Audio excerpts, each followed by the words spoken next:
Okay, everyone, welcome back. Okay, I have got some queries. I would want to answer them here because I will not be able to write answers them. First of all, somebody wanted to know what is the penalty of default in holding AGM. As I have been telling you that if the board defaults in convening an AGM or calling an AGM, then the tribunal under section 97 can directly call for the AGM, and then it would be in pursuance of section 97 subsection 1. The tribunal can also make make any sort of provisions for them, like the quorum may be lesser and the quorum may be one person in one member in person or proxy will constitute a quorum. Then it will be governed in accordance with the tribunal. Then under section 99 there is another provision. If any default is further made in for example, a tribunal calls, a tribunal instructs the directors to convene an AGM, and still there is a default is made from the board of directors point of end that they are not calling any AGM, then what will happen? The company officer of the company who is in default shall be punishable with a fine which may extend to rupees 1 lakh, and in case of any continuing default, rupees 5,000 of every day has to be paid as fine. So this is for the one who asked for the penalty. So penalty, there is a penalty of 1 lakh rupees, and in case of continuing default, 5,000 rupees if after the tribunal's instructions also the board doesn't convene the meeting. Okay, somebody wanted to know about the adjournment of the meeting. I had already discussed with you adjournment because of lack of quorum. If there is lack of quorum, as we discussed about the quorum is the minimum number of members who should be present to start a meeting, to commence a meeting and to form a valid meeting. Then if the quorum is not present within half an hour of the time allotted for the meeting, then the meeting stands adjourned to next week, same day, same time, same place, and or any other time or place which has been declared by the board. Okay, so this is adjournment of meeting, but in adjournment of AGM for that matter. Okay, and basically people want to know about, again they're asking for Hindi. I'm trying as much as possible to be bilingual in this is corporate law. I will try to be bilingual, Hindi, English, both. I will try to speak. Okay, for voting now. Now this is interesting. Voting by show of hands, voting through electronic means, postal ballot, and voting by poll. So I think you can just, there were two, basically there were two methods of voting earlier, which was voting by show of hands, which are most popular method, I must say. Not earlier, they were the most popular methods, like by show of hands or by poll. So by show of hands, it comes under section 107. At the first instance, that it is to be the show of hands unless a poll is demanded under section 109. So poll can be demanded under section 109. Otherwise, however, there was a notification that voting by means of show of hands will not be allowed in case voting is carried out electronically, of course. Okay, so it is voting by show of hands is applicable to companies other than listed companies or companies with less than 1,000 shareholders, and to listed small and medium enterprises. So you have to remember this, that under this method, every member has one vote. Voting by show of hands, every member has one vote, and proxies are not allowed to vote unless it has been explicitly mentioned in the articles of the company, that is. Otherwise, proxies are not allowed to vote by show of hands. And then comes your poll. In case of voting by show of hands, the results may reflect the true opinion of the members. You know why? As there may be number of proxies present who want to by poll and not by show of hands. Proxies are not allowed to. Proxies कौन होते हैं? They are the representatives of the original shareholders. Okay, they are not allowed to vote through show of hands, but through poll actually true picture निकल के आती है. Why? Because then the proxies can also vote in case of polling. Thus, voting by poll is a more proper and effective way of arriving at the of knowing what the members want. So under this method, each member has the right to vote according to the number of shares held by the person. One vote with respect to each share. ये हम किसकी बात कर रहे हैं? Voting by poll की बात कर रहे हैं. ठीक है? By poll. So this has to be kept in mind. It is section 107 which we are talking about. Then we are basically a poll can also be demanded. Okay, this you have to remember as section 109. It has been missed here. Section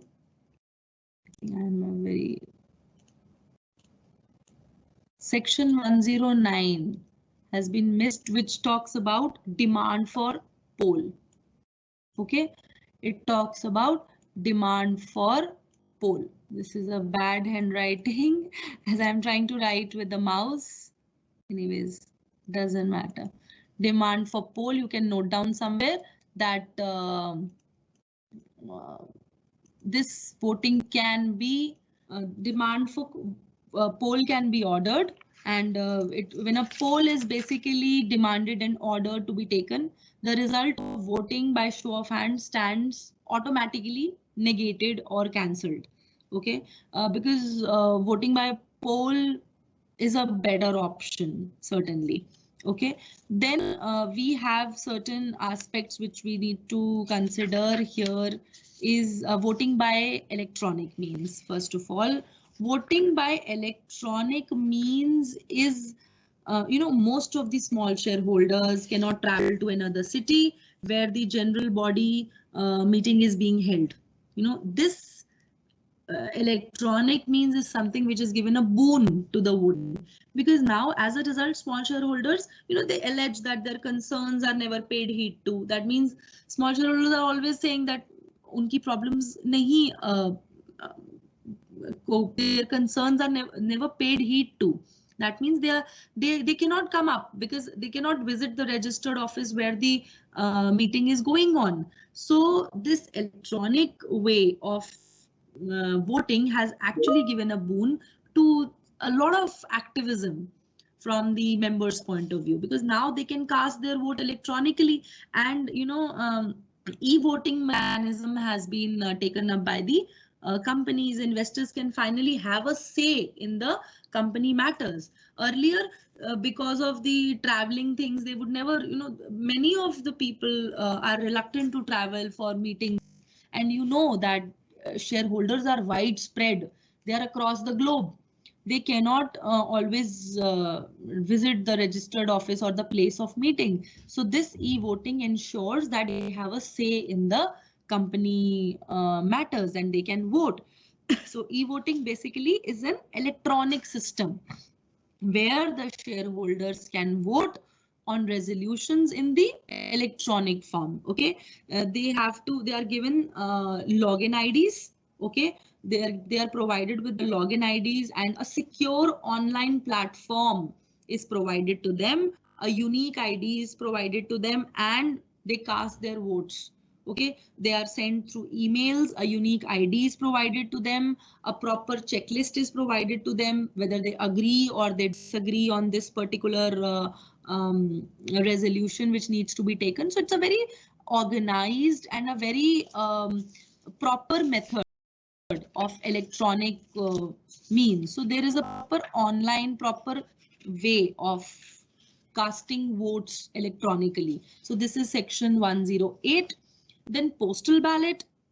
Again, generally it is said that not possible for the entire body of shareholders to attend general body meetings. Okay, so to decide on certain important issues. So what happens in order to ensure that there is widest or the wider participation of shareholders in the key decision making process of company, the facility of passing resolution through postal ballot was introduced long back in 2001.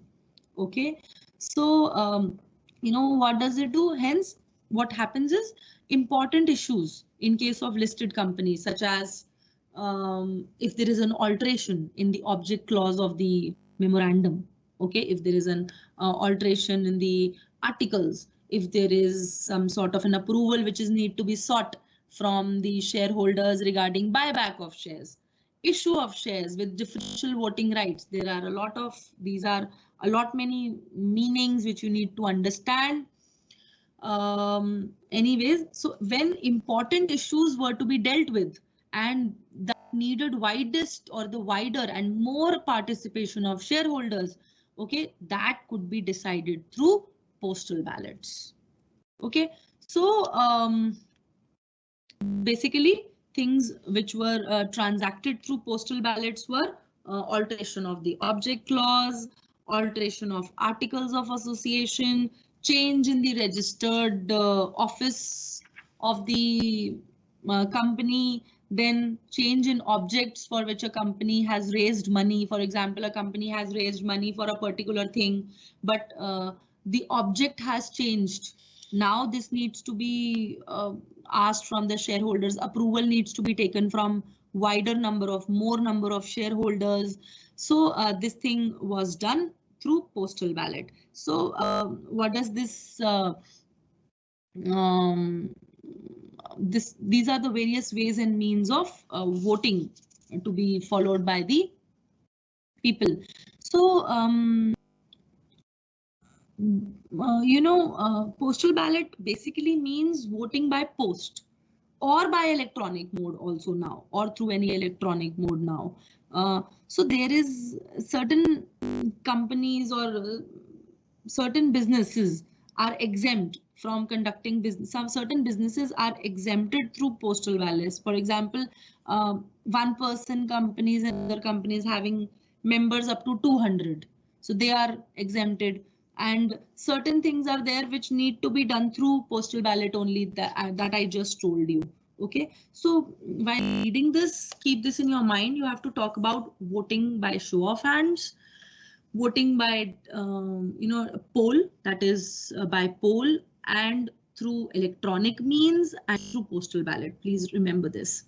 Now proxy. Proxy, section 105. Of lately, I have been speaking about proxy in this presentation and this lecture only, that who is entitled to vote. The proxy is a person who is entitled. Just a second, I'll just remove this.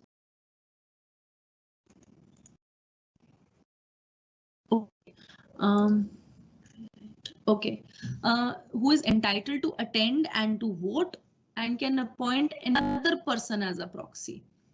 A member can appoint another person as a proxy to attend and vote in the meeting on his behalf. So there are people who can act as a proxy, can be appointed as a proxy, but there are certain disabilities of a proxy. A proxy doesn't have the right to speak at the meeting. A proxy cannot vote on show of hands. I just told you. A proxy is not counted for the purpose of quorum. You remember when we did quorum, I told you personally present. Members who are present in person. Okay, that means proxies are not counted for the purpose of quorum. They cannot speak at the meeting. They cannot put forward their opinions because the opinions could be adulterated. That means, the original member can have opinions, and when the proxy is speaking, he might not be able to express what the original shareholder wanted to express. So they do not have the right to speak, just because of the reason that their opinions could be adulterated. It could be something which actually the original shareholder did not want to keep in the AGM or any meeting. A proxy cannot vote on hand and vote on the poll. Okay, so a person, this is important, a person appointed shall not act as proxy on behalf of more than 50 members and member holding the act more than 10% of the total share capital. 50 members से ऊपर की proxy वो नहीं बन सकता. You have to remember this, or proxy forms are to be filled with us. Meeting के होने से 2 दिन पहले तक proxy forms पहुंच जाने चाहिए. Okay. Now this comes to the end of okay. There was a topic of resolution also. There are 3 types of resolutions: ordinary resolution, special resolution. Ordinary resolution just talks about majority. Votes in favor of resolution, including the casting vote, shall exceed the votes cast against the resolution. It talks about majority. Special resolution is, 3 times the number of votes. The votes in favor should be 3 times the number of votes cast against. Resolution requiring special notice could be any of these, ordinary or special. You can just go and give it a reading. Now we have another important unit to start with, that is unit 4, which talks about the dividends. I have another lecture tomorrow, so the last one tomorrow, Winding Up and Depository Act, we'll take tomorrow.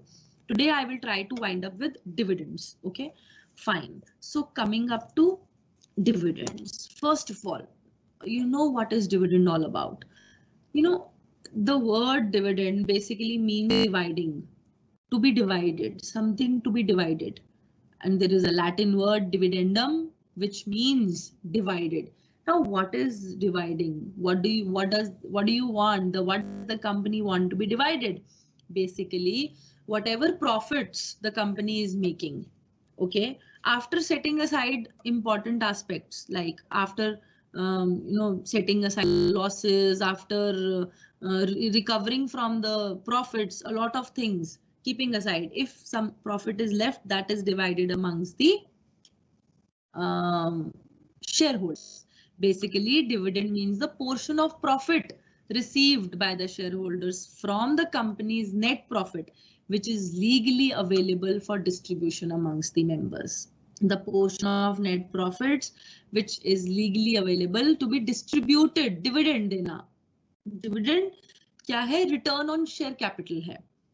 Okay, आपको जो आप shares लेते हो, जिसकी वजह से जो पैसा कंपनी इन्वेस्ट करती है आगे, आप कंपनी के शेयर्स खरीदते हो, आप कंपनी में इन्वेस्ट कर रहे हो, वो फर्दर पैसा उसके प्रोजेक्ट्स में इन्वेस्ट होता है, जो ऑब्जेक्ट क्लॉज के हिसाब से होता है, और कंपनी को प्रॉफिट्स होते हैं. जो प्रॉफिट्स होते हैं वो अपने खर्चे निकाल कर, जो भी रिक्वायरमेंट्स निकाल कर, जो रिजर्व्स में डाल देती है, जो भी चीजें होती हैं, उसके अलावा वो क्या करती है, उन प्रॉफिट्स में से कुछ शेयर होल्डर्स को एज अ डिविडेंड रिटर्न दिया जाता है. एक्स्ट्रा इनकम हो जाती है शेयर होल्डर्स की. That is dividend which is paid to the share holders and as a return on their capital they have invested in company.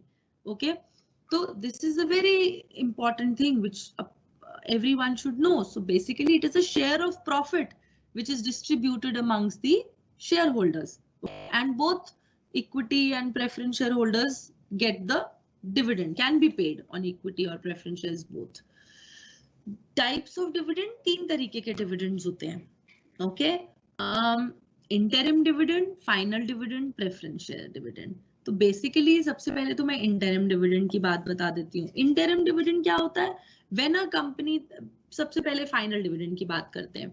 Basically final dividend कौन सा होता है? हमने अभी जब प्रॉपर एजेंडा पढ़ा था, जिसके अंदर हमने पढ़ा था I think I have made an hyperlink here. I'll just show you.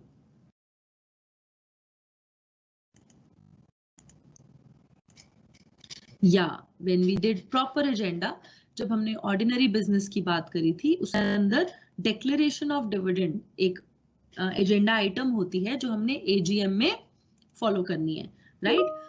AGM में हमने ये transact करना होता है, हमने decisions लेने होते हैं, तो उसके अंदर dividend declaration होती है, ठीक है? तो final dividend में क्या होता है? That once it has been declared in the AGM, this dividend is declared when the annual general meeting is going on as one of the part, तो वो एक debt बन जाता है company का, which is enforceable. So against the once declared becomes a debt. That means अगर एक बार dividend declare हो गया तो company को वो देना ही पड़ेगा shareholders को, unless and until there are provisions of revocation of the dividend, which I will discuss with you. लेकिन फाइनल डिविडेंड जो एनुअल एजीएम में डिक्लेयर होता है, one of the agenda items हैं, ठीक है? Then we come to interim dividend. Interim dividend क्या होता है?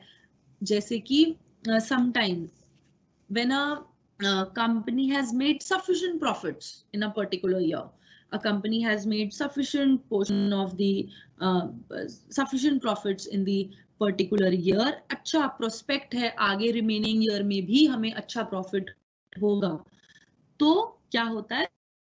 It is actually paid in between the year.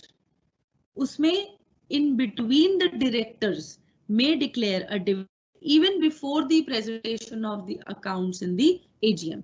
कहने का मतलब ये है, if during a year a company has earned sufficient profits and it has anticipated that in the next remaining year, the year which is still which is still there, and it is we are going to work, we will more and more profits. At that time, it feels that interim dividend can be given. It actually is given in between two annual general meetings. एक annual general meeting में एक dividend declare हो गया, अब जो होना है final dividend declare next annual general meeting में होना चाहिए, लेकिन इन दो एनुअल जनरल मीटिंग के बीच में एक इंटरिम डिविडेंड भी अगर डिक्लेयर कर दिया जाए because company is earning sufficient profits, then that is considered as the interim dividend. इसके ऊपर सेम रूल्स अप्लाई होते हैं जो final. Okay, then we have source of payment of dividend. कहाँ से payment? Profits for the current year after providing for the depreciation. Okay, after providing of the depreciation, जो भी year and year है, जो भी चीजें हमने deduct करनी है, उसमें से जो बचेगा profit, हम उसमें से payment of dividend करते हैं अपने shareholders को. Profit of the previous financial year or years after providing for the depreciation, again after cutting out the depreciation, or out of any money provided by the center or state government for payment of dividend as a guarantee. कई बार government भी आपको payment कर देती है as a guarantee. You for the payment can provide money for the payment of dividend. तो ये तीन चीजें हैं which you have to remember कि पेमेंट कहाँ से होती है.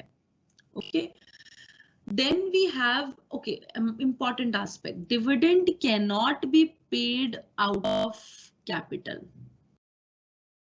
It is invalid to make any sort of payment out of capital. Please remember this. Okay, in case there is a provision in the memorandum and articles to pay dividend out of capital, such a power is invalid.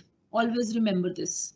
Such a power is invalid, and moreover, if directors knowingly, acha, why do directors want to pay dividend?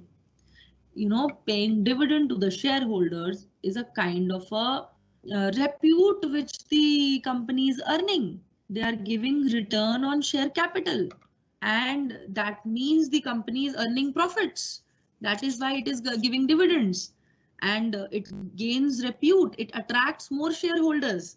People want to invest more in the company who's giving dividends, and who's actually giving dividend means that you are earning profits. right? So this kind of thing, but dividend cannot be paid out of capital. If a director knowingly pay dividend out of capital, he shall be held personally liable to make good the amount of the. You cannot use your capital to pay dividend. You are using your capital to pay dividend. That means you are draining money out of your company. Okay, dividend is it has to be out of a portion of profits. It has to be a portion of profit. Okay, are you understanding what I'm trying to say? So you have to keep this in your mind. If any director who knowingly pays dividend out of the capital shall be held personally liable to make good the losses of the company, make good the amount which he has paid out of capital.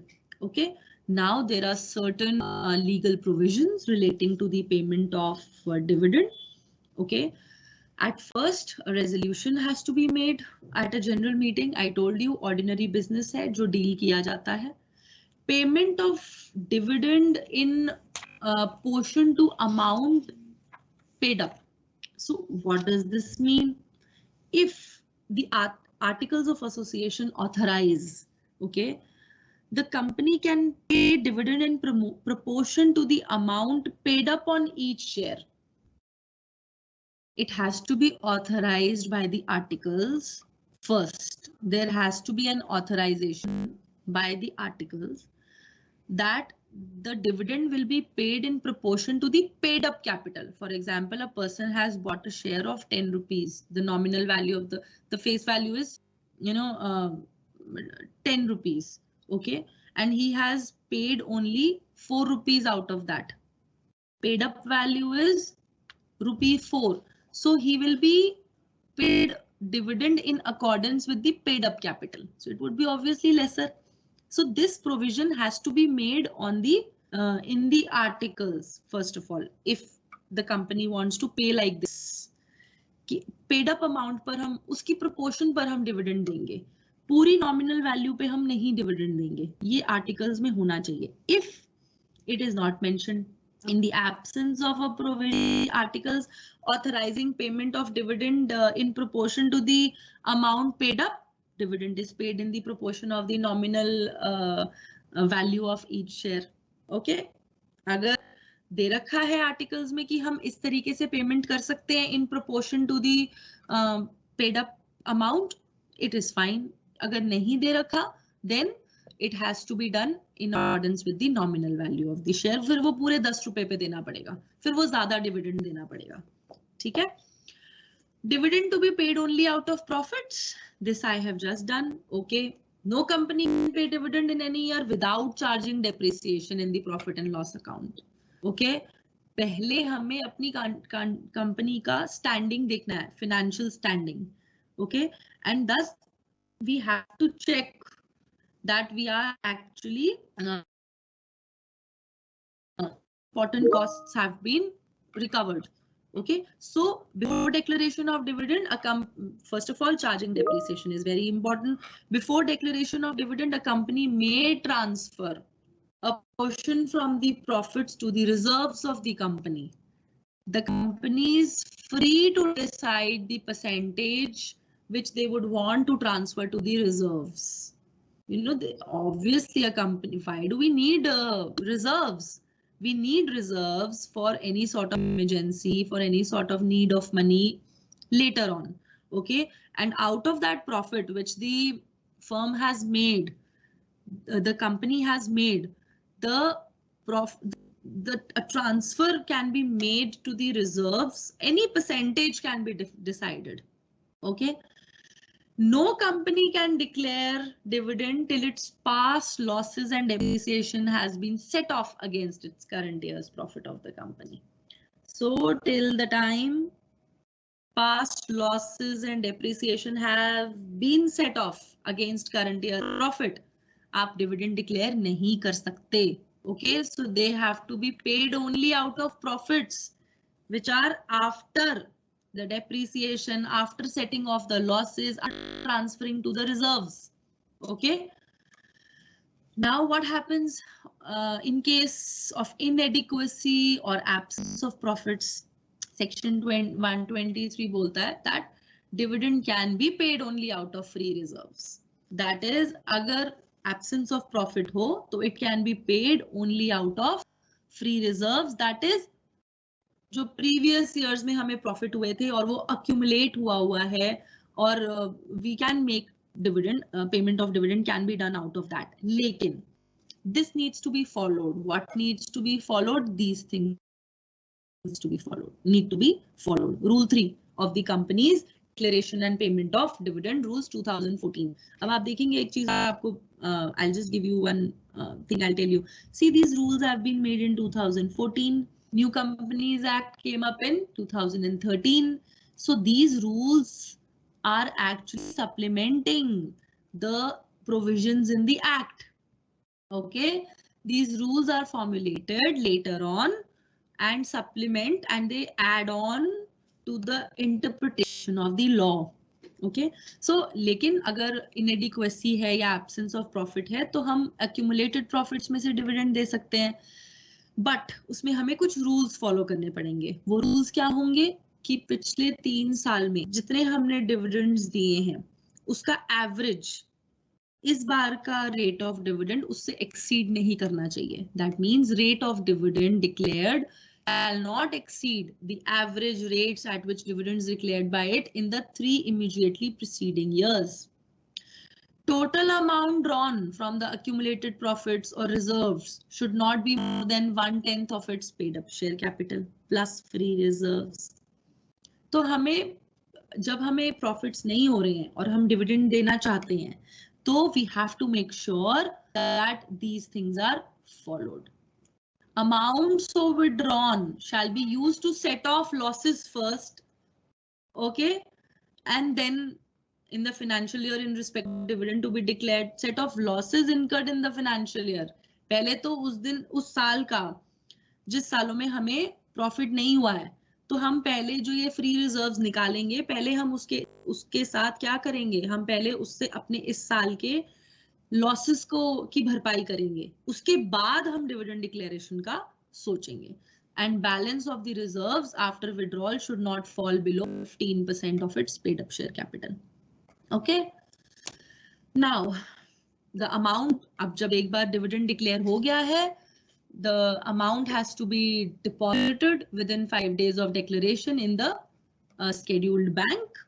Okay, scheduled bank एक list दी जाती है government से, उसमें banks में जिस company का you can deposit in one of the scheduled banks, जो भी bank associated है. Dividend payable only in cash. Now cash doesn't mean proper currency. It can be paid through check, through dividend warrants. मतलब bankers को inform कर दिया जा सकता है that holders को electronically भी आप उनके accounts में dividend का amount जा सकता है. Dividend declaration not allowed in case of contravention of section 73 and 74. What do these sections say? These sections say if किसी भी तरीके से company repayment of deposits, जो public deposits हैं, उसके repayment में या acceptance में something related to these public deposits के repayment और acceptance में कोई भी default किया हो, delay किया हो, default किया हो, interest pay नहीं किया, किसी भी तरीके का कुछ भी problem create किया हो, तो company will be debarred from declaring the dividend. Okay, section 73 and section 74 talk about acceptance and repayment of deposits. If any sort of default in compliance with these provisions, तब कंपनी को debar कर दिया जाएगा कि वो डिविडेंड नहीं देगी. Now section 124 unpaid dividend account. अगर डिविडेंड डिक्लेयर करने के 30 दिन तक okay the dividend has not been claimed and has not been paid, in such case the company shall open an account in the scheduled bank by the name unpaid dividend account of this and this such and such company. Okay. Transfer the unpaid or unclaimed amount of dividend within a period of 7 days from the expiry of 30 days. 30 दिन के अंदर अंदर dividend देना जरूरी है. Okay. लेकिन अगर 30 दिन के अंदर कुछ ऐसे शेयर होल्डर्स हैं जो जिन्होंने क्लेम नहीं किया या जिनको हम पे नहीं कर पाए because of any XYZ reason, तब क्या होता है, हमें इस पैसे को अनपेड डिविडेंड अकाउंट में ट्रांसफर कर देना होता है, जो एक शेड्यूल्ड बैंक के साथ हमने करना होता है अपनी कंपनी के नाम से। ओके, और अगर हम ऐसा कुछ डिफॉल्ट करते हैं या डिले करते हैं तो हमें उसके ऊपर 12% का इंटरेस्ट भी देना पड़ेगा। ओके, ये है अनपेड डिविडेंड अकाउंट। अब एक इंपॉर्टेंट चीज जो आपको करनी है, पहले ये transfer of unpaired dividend investor education and protection fund.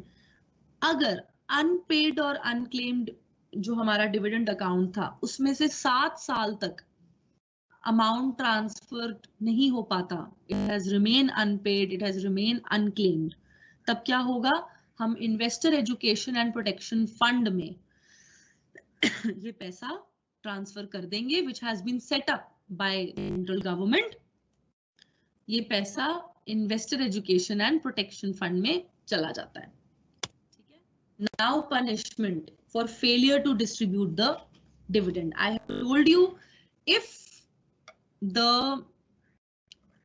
if there is a declaration of dividend in the AGM, it is a debt which is enforceable against the company.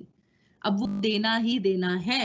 Okay, we will do certain provisions which talk about revocation later on, but वो देना ही देना है। So section 127 says that such penalty will occur if the dividend is not paid within a period of 30 days. Okay, company ko obviously imprisonment cannot be done, but a fine with at the rate of 18% per annum for the period of default. उसके ऊपर जितना amount था उसके ऊपर 18% का interest देना पड़ेगा। Every director of the company, imprisonment may extend to 2 years and rupees 1,000 for every day during which such failure continues. अब सेक्शन 127 में एक्सेप्शंस हैं कि कब हम एग्जेम्प्ट कर सकते हैं ये फाइन, कि कब हमें माना जाएगा कि कोई बात नहीं, अगर हम डिविडेंड नहीं दे पाए तो कोई बात नहीं, देयर आर सर्टेन एक्सेप्शंस।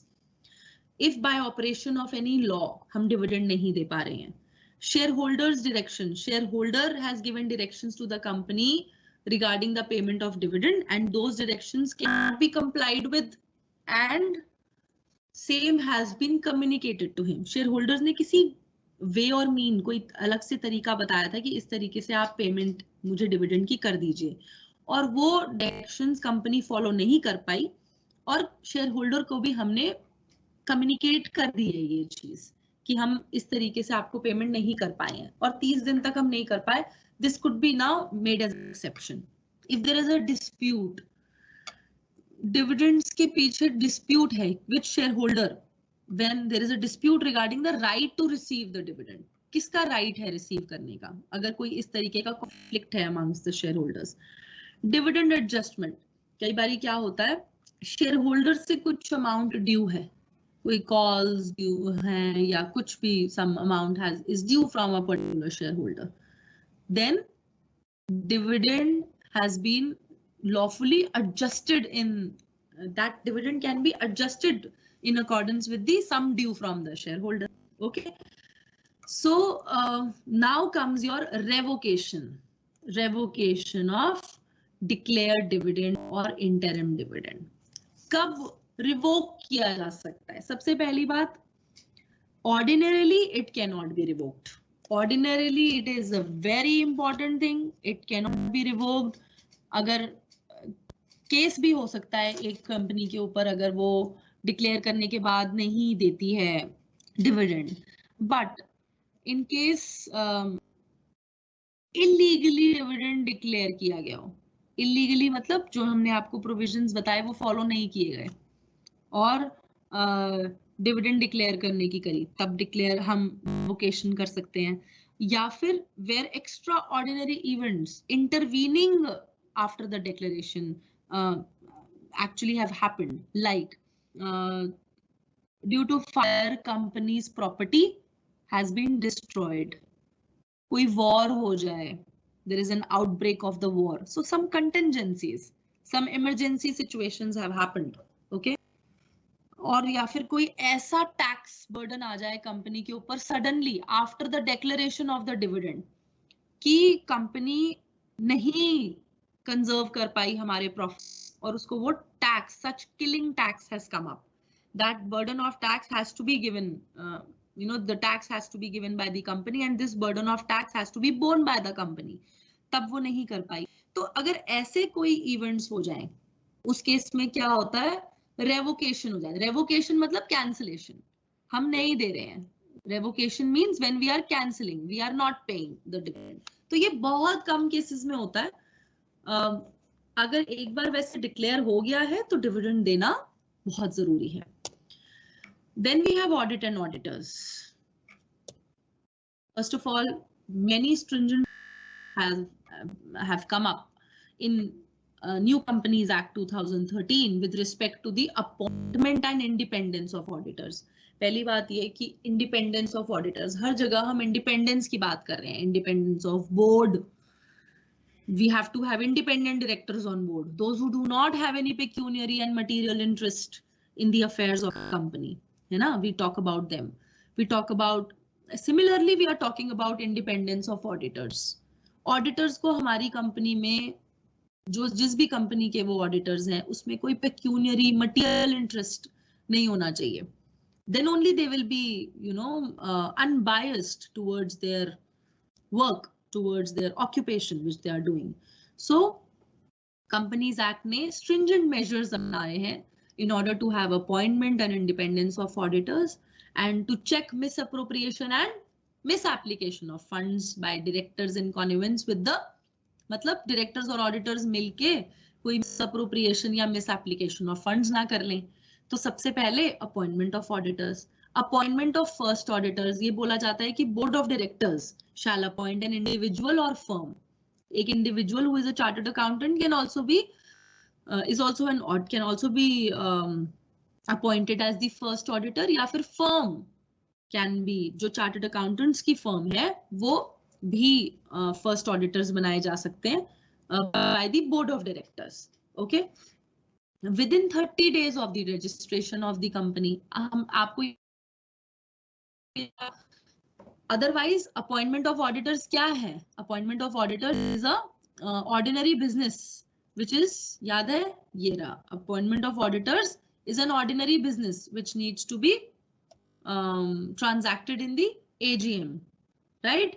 तो appointment of first auditors है। First auditor माने कि when the company has just incorporated, right? When the company has just incorporated, we have to have certain auditors, and then who is going to appoint those first auditors? They will be appointed by the board of directors within 30 days of the registration of the company. The board fails, it shall inform the members. Members will call an EGM, and then within 90 days, they will appoint their auditors. Members means shareholders. The first auditor shall hold office till the first AGM, क्योंकि वो first auditors हैं, उनको appoint किया गया है, उनके लिए कोई भी approval नहीं लिया जाता। Basically, अगर board of directors उनको appoint कर रहे हैं, तो they have to be ratified by the तो इनका कब तक रहता है? They are till the conclusion of the first AGM, वो first auditors हमारी कंपनी के auditors रहते हैं। What about subsequent auditors? Now, subsequent auditors मतलब आगे, चलो एक साल तो वो हो गया जब इनकॉर्पोरेट हुई और फर्स्ट AGM के कंक्लूजन तक वो फर्स्ट ऑडिटर्स रह गए। What about subsequent auditors? Now section 139 subsection 1 talks about appointment of subsequent auditors in the AGM। हमारा अभी आपको दिखाया मैंने, it is an ordinary business, AGM में यही होता है अपॉइंटमेंट ऑफ ऑडिटर्स। तो जो वो सब्सिक्वेंट ऑडिटर अपॉइंट हुआ है, that will remain till the conclusion of the 6th AGM, मतलब 5 साल, 5 consecutive years तक एक ऑडिटर का टेन्योर होता है एक पर्टिकुलर कंपनी में, ठीक है। But these provisions are not the provisions for the government company. Government company के provisions अलग होते हैं. So appointment of first auditor in case of government company. Government company में क्या होता है? CAG, Comptroller Auditor General of India. 60 days, within 60 days of from the date of incorporation, it appoints an auditor. But if it fails to do so, 2 महीने के अंदर वो नहीं appoint कर पाता, controller auditor general of India is a proper हमारे देश का ऑडिटर है वो, right? So with in 60 days if that this agency does not, this organization doesn't appoint the auditor of a government company, the board shall appoint it within next 30 days. और अगर board भी fail हो जाए तो members shall appoint calling an EGM within 60 days and such auditor shall hold the meeting till the AGM, next AGM. अब इसमें subsequent auditors, अब इस केस में subsequent auditors of existing government companies में क्या होगा?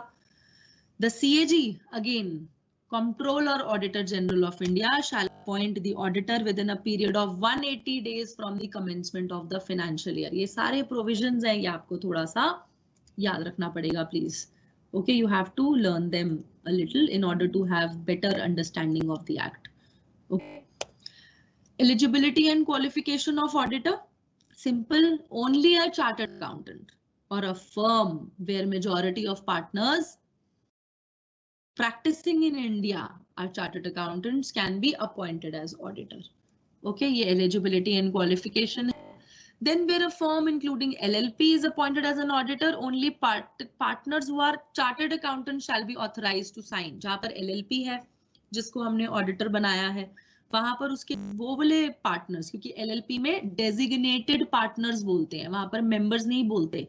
वहां पर जो लोग हैं जो LLP के पार्ट हैं उनको हम designated partners बोलते हैं.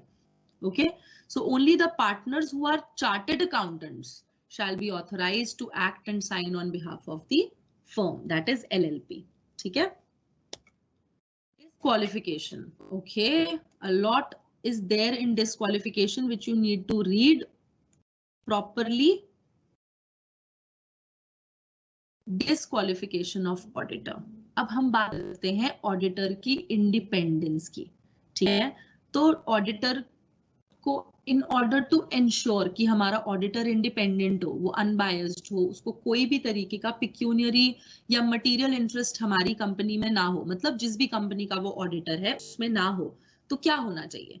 ही has to make sure that सबसे पहली बार disqualification on account of disqualification on account of being auditor in more than 20 companies. Not to be an auditor in more than 20 companies, but जब हम ये 20 का figure count करते हैं उसके अंदर हम OPC को नहीं डालते, प्राइवेट कंपनीज को नहीं डालते, डोरमेंट कंपनीज को नहीं डालते, या फिर private companies having paid up share capital of less than 100 crores, छोटी कंपनीज को हम एग्जेम्प्ट कर देते हैं. तो he should not be an auditor in more than 20 companies, and in coming to this figure we exclude these companies. तो इनका वो हो सकता है side by side. Disqualification on account of any business relationship. Now what is business relationship? Business relationship मतलब किसी भी तरीके का he has any sort of an commercial transactions with company या उसकी holding या उसका subsidiary या any sort of these things he has with any of its joint ventures. किसी भी तरीके का business relationship नहीं होना चाहिए of the auditor. Now, disqualification due to relative being, अगर auditor का कोई relative KMP या director है, this is also wrong. Disqualification on account of full-time employment elsewhere. Disqualification on account of employment. So employee or partner or an officer of the company cannot be appointed as an auditor. You know, you cannot appoint your own employee or a partner who is your who himself is the employee of the company cannot be appointed as an auditor. Disqualification on account of holding security. That means up to 1 lakh by a relative hold किया जा सकता है but no security interest in the company or its holding, मतलब 1 लाख तक का आप relative का interest हो सकता है company में, उससे ऊपर नहीं. Disqualification on account of indebtedness, up to 5 lakh तक का debt allowed है, उससे ऊपर नहीं. Disqualification due to the furnishing guarantee, and there are, you can just read once. Disqualification on account of related entity engaged in services. Acha, this is interesting, you should know this. An auditor can provide to the company only such services as are approved by the board of directors. Okay, सिर्फ वो और the audit committee सिर्फ वो services provide सकता है जो board of directors या audit committee ने अप्रूव कर रखा है, and he is restricted from performing certain services if he is appointed as the auditor of the company. So certain services are restricted to be given to the clients, like internal audit, design and implementation of financial information system, या फिर investment banking services.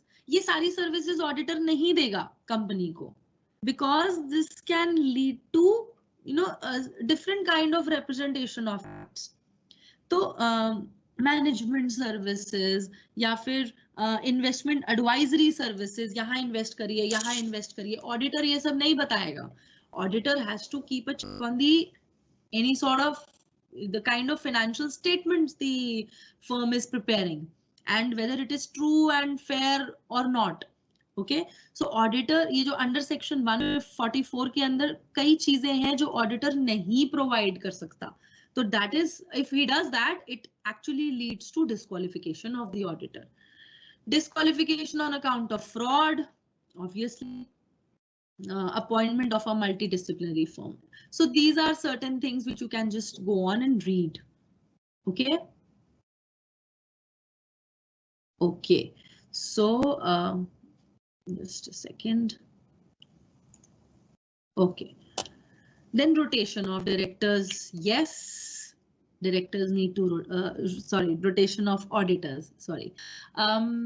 Section 139 subsection 2 states that all these this rule is applicable to all listed companies, all unlisted public companies with a share capital of 10 crore or more, all private limited companies having a paid up capital of rupees 20 crores or more. Okay,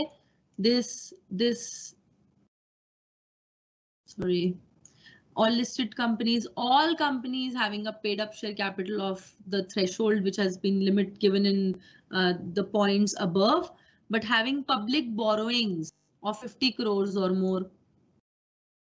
Okay, so maybe that the private limited companies have lesser than having paid up share capital of rupees, has lesser paid up share capital than 20 crores, but it has public deposits of rupees 50 crores or more, then also it will be applicable.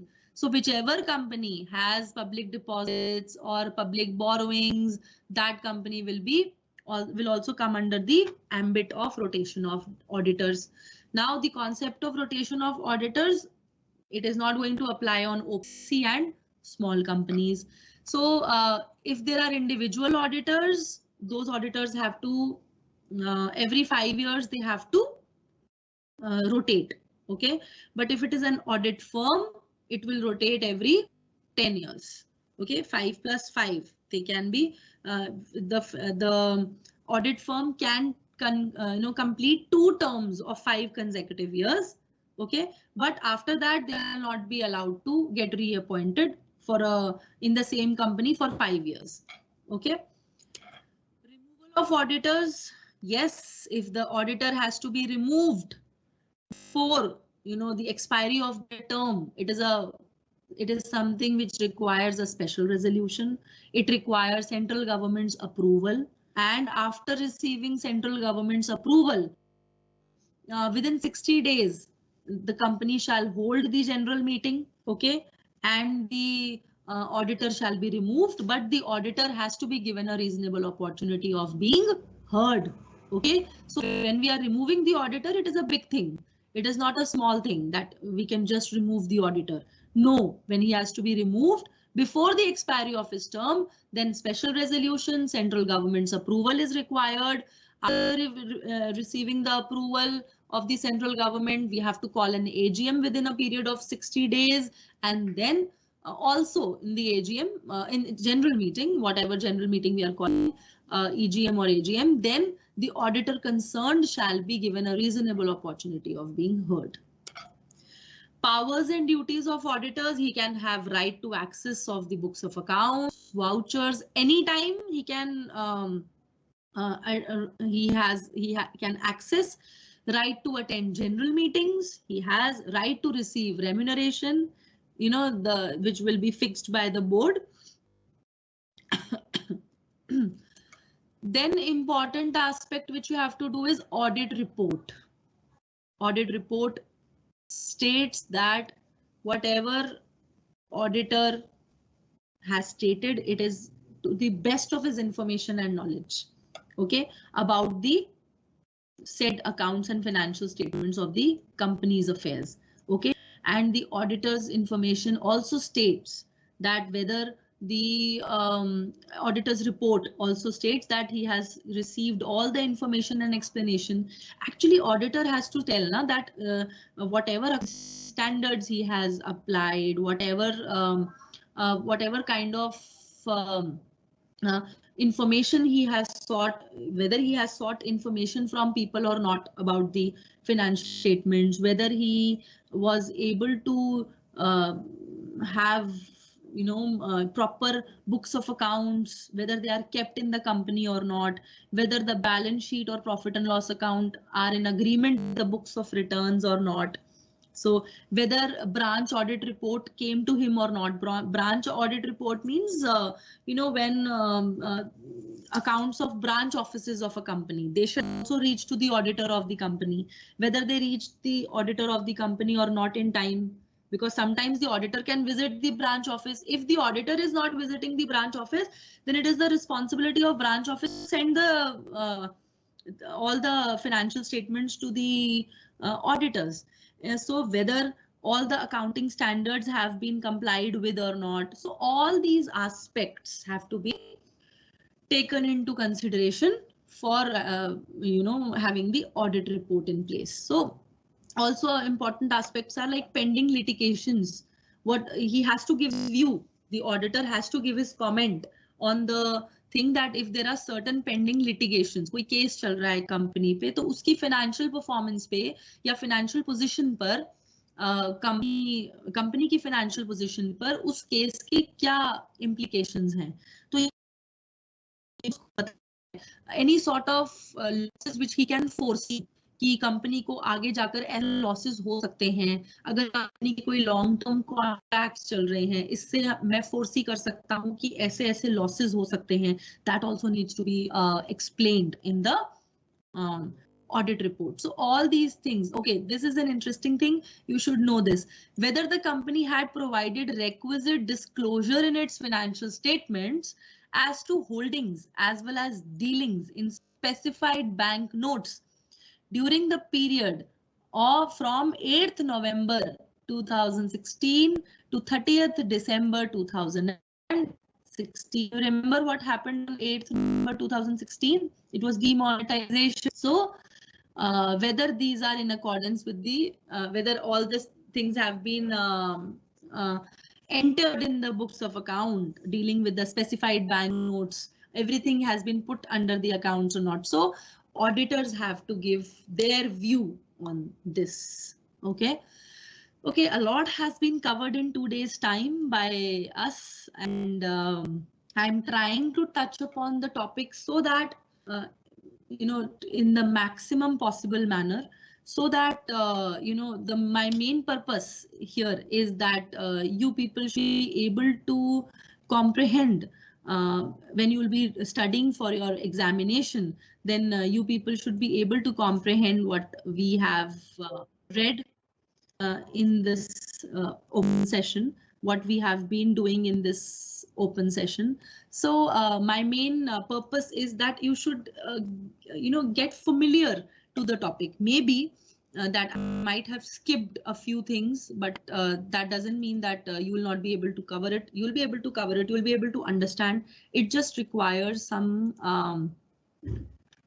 sort of, you know, reading. A lot of reading is required here. So I hope you people can do that. Tomorrow I am going to meet you for the last time. I have the last class tomorrow. We will be covering the rest of the topics, which include Winding Up and the Depository Act 1996. Hope that I am making sense to you people and you are able to understand the at least get familiar to the topic in the best possible manner, because in these 2 hours classes I am completing, in 6 hours I have to complete 3 full units. I'm trying to complete units and give you a glimpse of it. So I shall meet you tomorrow. Stay safe, stay home everyone, and goodbye.